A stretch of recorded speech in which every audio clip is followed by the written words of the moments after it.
నమస్తే, నేను మీ కుప్ప పద్మిని. ఇన్నాళ్ళు మీ సపోర్ట్‌ని నాకు అందిస్తూ, మీ ప్రేమని నాకు అందిస్తున్న ప్రతి ఒక్కరికి కృతజ్ఞతలు. ఇప్పుడు చూడబోతున్న ఈ వీడియో కూడా ఖచ్చితంగా మీకు ఉపయోగపడుతుంది. లైక్, షేర్ అండ్ సబ్స్క్రైబ్ చేసి మీ ఇష్టాన్ని అలాగే మీ సపోర్ట్‌ని నాకు అందించండి. అలాగే ఈ వీడియో పట్ల మీ అభిప్రాయాన్ని కామెంట్ సెక్షన్‌లో కామెంట్ చేసి నాకు తెలియజేయండి. నమస్తే. నమస్తే, వెల్కమ్ టు అవర్ ఛానల్. నేను పద్మిని. ప్రస్తుతం మనతో పాటు ప్రముఖ ఆధ్యాత్మికవేత్త, ప్రముఖ జ్యోతిష పండితులు కేఎస్ఆర్ గారు మనతో పాటు ఉన్నారు. మాట్లాడదాం. సార్ నమస్తే సార్. ఎలా ఉన్నారు సార్?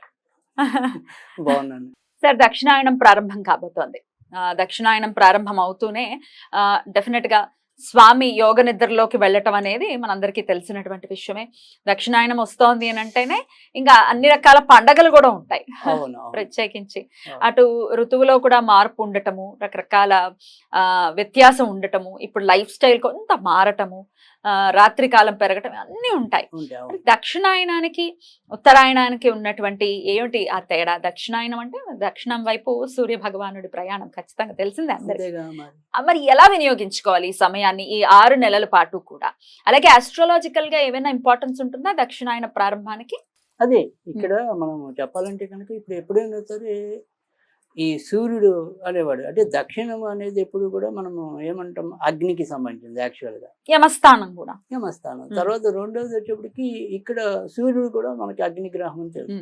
సో అందుకని ఇక్కడ ఎప్పుడైనా సరే సౌత్ వైపుగా సూర్యుడు ప్రయాణించినప్పుడు మీరు కనుక గమనించినప్పుడు అయితే కనుక ఈ 6 నెలలు కూడా ఈ అంటే ఇంచుమించు సంక్రాంతి దాకా, సంక్రాంతి, మకర సంక్రాంతి మనం ఉత్తరాయణం అంటాం.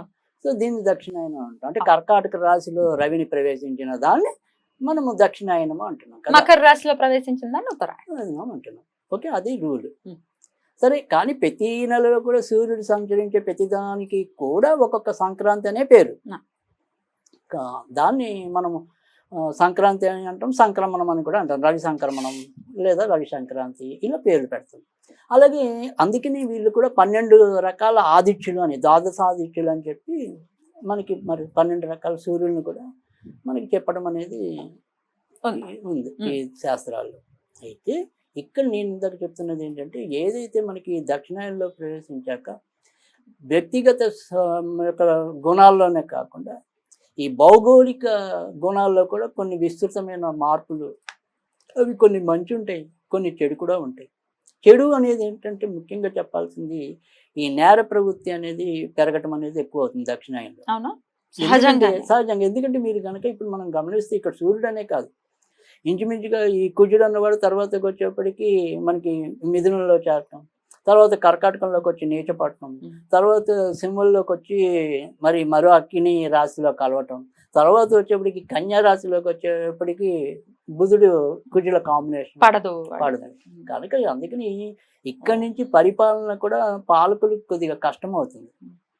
తులలోకి వెళ్ళేంత వరకునా కుజుడు? తులలో మనకి రవి వచ్చినప్పటికీ కొద్దిగా మనం కూడా ఈ పుణ్య కార్యాచరణ అనేది మరింత పెరుగుతుంది. అంటే ఇటు ఆశ్వీజ మాసం రావటం, తర్వాత కార్తీక మాసం రావటం, తర్వాత ఇంకా మార్గశిరంలోనే ధనుర్మాసం రావటం, ఇవన్నీ ఇంకా అక్కడి నుంచి ఏంటంటే క్రమంగా ఇప్పుడు ఉండే ఈ 4-5 నెలల్లో ఉండే చెడు నుంచి కొంతవరకు బయటకు వస్తాం. కానీ మేజర్గా ఏంటంటే ఈ దక్షిణాయనం అనేది ఏంటంటే అకాల వర్షాలు అనుకోండి, లేదా శాంతి భద్రతలు కరువు అవటం అనుకోండి, లేదా విస్తృతమైన ప్రమాదాలు జరగటం అనుకోండి, ఇలాంటివన్నీ కూడా ఇవన్నీ కూడా ఎక్కువ శాతం దక్షిణాయనం ఉంటాయి. తర్వాత ముఖ్యంగా ఈ ఒడుగు చేసే సంప్రదాయం, ఉపనయనం చేసే సంప్రదాయం ఏవైతే ఉంటుందో దాంట్లో మీకు దక్షిణాయనంలో ముహూర్తాలు ఉండవు కదా. చాలా వరకు ఏమేమి ఉండవండి. పెట్టుడు ముహూర్తాలు పెళ్లిళ్ళు ఉంటాయి, ఇంకా మిగతావన్నీ ఉంటాయండి. ఉపనయనం మాత్రమే ఉత్తరాయణం. కాకపోతే ఏదైనా మనకి చెప్పింది ఏంటంటే దక్షిణాయనంలో కంటే ఉత్తరాయణంలో చేసిన మరింత మంచిది. గృహప్రవేశానికి కూడా ప్రత్యేకించి ఉత్తరాయణం చేసుకోండి, చాలా మంచిది అని నేను చెప్తున్నా. ఏదైనా ఉత్తరాయణంలో జరిగింది ఎక్కువ మంచి చేయడం అనేది ఉంటుంది. తర్వాత రెండోది ఏంటంటే మీకు ఏదైనా సరే పెద్ద కళ్యాణోత్సవాలన్నీ ఇంచుమించుగా మీకు ఉత్తరాయణ వైశాఖ మాసంలోకి అయిపోతాయి. సో వైశాఖం ఆధ్యాత్మిక వికాసం అని సో అది ఎక్కువ శాతం జరుగుతుంది. ఇక్కడ మనకి దక్షిణాయనంలోకి వచ్చేప్పటికి ఏంటంటే ఇందాక చెప్పాను కదా, మనకి ఏదైతే దక్షిణం అనేది అగ్నితత్వం లేదా యమతత్వం మీరు చెప్పినట్టు అనుకోండి, వీటిని మనం సంవరింపజేయాలి. కాబట్టి మీకు అన్ని మన హిందూ ధర్మంలో ఏర్పాటు చేసిన చట్టం అంతా కూడా ఇక్కడ మంచిగా మనకి దేవి శరణవరాత్రులు బిగినవుతాయి. అంటే ఆమె అలాంటి ఉగ్రాన్ని ఆవిడ సంహరించగలదు కాబట్టి. సో అందుకని మనకి ఇక్కడి నుంచి కొద్దిగా ఈ దేవి శరణవరాత్రులు తర్వాతకి వచ్చేప్పటికి ఏంటంటే కార్తీక మాసం స్నానాలు ఇలాంటి. ఇక్కడ శివుడు కూడా మనం తామస దేవతగానే చెప్తాము. తర్వాత కొంతవరకు ఈ దేవి నవరాత్రుల్లో కూడా మనకి తామసం అనేది ఉంటుంది. ఉంటుంది. సో మనిషిలో తామసిక ప్రవృత్తి పెరుగుతుంది కాబట్టి తులలో సూర్యుడు వచ్చినప్పటి నుంచి తల స్నానం చేయరా బాబు అన్నారు, కన్నీ స్నానం చేయరా బాబు అన్నారు. Okay, okay. సో చేసేవాడు చేస్తాడు, చేయనివాడు చేయడు, అది వేరే విషయం. కానీ ఎప్పుడు కూడా మేషంలో రవి వచ్చినప్పుడు, తర్వాత కర్కాటకంలోకి రవి ప్రవేశించినప్పుడు, తులలో రవి ప్రవేశించినప్పుడు ఖచ్చితంగా మనం చేయగలిగితే కన్నీ స్నానాలు చేస్తే మరింత మంచిది అవుతుంది. మనకి శారీరక ఆరోగ్యమే కాకుండా మానసిక ఆరోగ్యం కూడా పెరగటం అనేది ఉంటుంది. ఓవరాల్ గా చెప్పండి సార్, అసలు ఇవన్నీ మాకు ఒకవేళ అర్థం కావచ్చు కాకపోవచ్చు, ఈ దక్షిణాయనం ఈ 6 నెలలు కూడా మనం సింపుల్ గా ఎలాంటి ఇబ్బందులు మనకి రాకుండా చాలా ప్రశాంతవంతమైన జీవితం గడపాలి మేము అని అనుకుంటే ఏం చేసుకోవాలి? అంటే ఇక్కడ మనకి ముఖ్యంగా ఏంటంటే ఇదే రోజు ఏదైతే ఉంటుందంటే ఇప్పుడు ముఖ్యంగా ఈ రవి అనేది కర్కాటక రాశిలో ఇంచుమించుగా మీకు నల్లాళ్ళు ఉంటాడు కదా. నల్లాళ్ళు ఉంటాడు, అవును. సో ఈ నల్లాళ్ళ కాలంలో అంటే దక్షిణాయనం అనేది 6 నెలలు ఉండొచ్చు, అది వేరే విషయం. కానీ ఈ కర్కాటకంలో మనకు రవి ఉన్నంత కాలం ఎప్పుడు వీలైతే అప్పుడు ఎవరైనా సరే మీకు చేతనైన వ్యక్తులకి, ఈ మనిషికి నేను చేస్తే బాగుంటుంది అనుకునే వ్యక్తులకి గొడుగు కానీ పాదరక్షలు కానీ దానం చేయమని స్పష్టంగా ఉంది మీకు. ఈ 12 రకాల మిథున సంక్రాంతి వచ్చినప్పుడు మిథున సంక్రాంతికి చేయవలసింది, కర్కాటక సంక్రాంతి వచ్చినప్పుడు కర్కాటక ఇది వచ్చింది, మనకి నిర్ణయ సింధు ధర్మ సింధు రెండిట్లో కూడా స్పష్టంగా పేర్కోవటం అనేది అయితే ఉంది. కనుక పాదరక్షలు తర్వాత గొడుగు అంటే అక్కడ కూడా చూడండి, ఇప్పుడు మనకి వానలు విస్తారంగా పడతాయి కాబట్టి గొడుగు అన్నారు. అంటే గొడుగు ఉపయోగం. అలా ఈ కొంతవరకు వేసవికాలం చివరిలో ఉంటాం కాబట్టి పాదరక్షలు అనేది. తర్వాత ఇక్కడ మనం విడిగా వాటిని చూసుకున్నప్పుడు ఏంటంటే అసలు నిజానికి ఏంటంటే ఈ 2 కూడా శనికి సంబంధించి.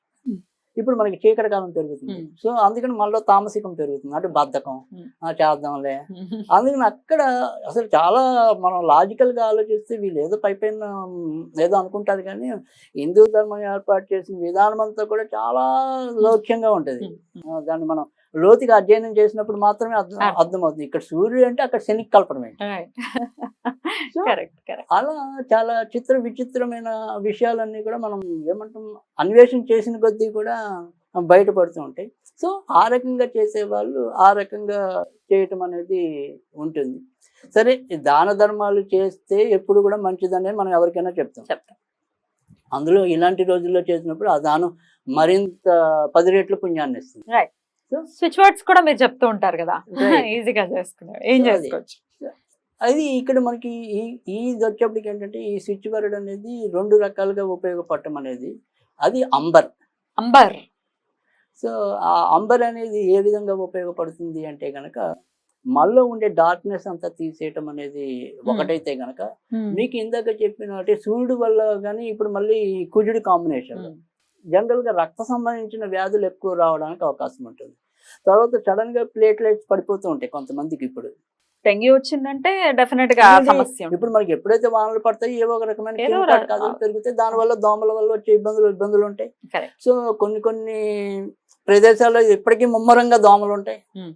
సో అందుకని ఖచ్చితంగా వ్యాధుల బారిన పట్టడం అనేది ఉంటుంది. సో ఈ రకమైన వ్యాధులు ఎవరికైతే అంటే టెంపరీగా అప్పుడు వైరస్ గా వచ్చే ఆ రోగాలు ఏవైతే ఉంటాయో వాటి నుంచి బయటపడడానికి కూడా ఇదే అంబర్ అనేది ఉపయోగపడుతుంది.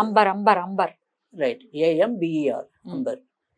సో ఇది శ్రద్ధగా రోజు పఠిస్తే మంచిది. కానీ ఏమంటే దేవుడి దగ్గర కూర్చోకపోతే తూర్పులో కూర్చోవాలి. తూర్పులో కూర్చుని పఠించడం వల్ల కూడా తప్పకుండా మంచి జరగడం అనేది అయితే ఉంటుంది. తూర్పు ముఖంగా కూర్చోవాలండి? తూర్పులో కూర్చోవాలి. తూర్పులో కూర్చొని పడమరని చూస్తూ కూర్చోవాలి. రైట్. ఈస్ట్ లో కూర్చొని వెస్ట్ ని చూడాలి. ఆ రకంగా కూడా అంబర్ అనేది చదవాలి. ఎన్నిసార్లు చదవమంటారు? అది 108 సార్లు. అంతే, అంబర్ చాలా సింపుల్ కదా, 1.5 minutes లో కంప్లీట్ అయిపోతుంది. ఈజీగా అయిపోతుంది. సరే, వాళ్ళకి జ్ఞాపకం వచ్చినప్పుడు అలా చదువుకున్నా కూడా తప్పైతే ఏమీ లేదు. ఇంకా కాదు అంటే కనుక అంటే ఒకవేళ భగవద్ ఆరాధన ఇష్టమైన వాళ్ళైతే కనుక ఖచ్చితంగా ఆదిత్య హృదయమే చదవటం మంచిది. ఈ నెలంతా కూడా ఈ కర్కాటక రాశి. ఎందుకంటే ఎప్పుడైనా సరే ఉత్తరాయణం దక్షిణాయనం ఉంది కదా, ఏదైనా సరే ఒకటి కొత్తగా బిగిన్ అవుతున్నప్పుడు కొన్ని మార్పులు అనేది అనివార్యం. సో ఆ వాతావరణాన్ని మనం అందిపుచ్చుకున్నాం.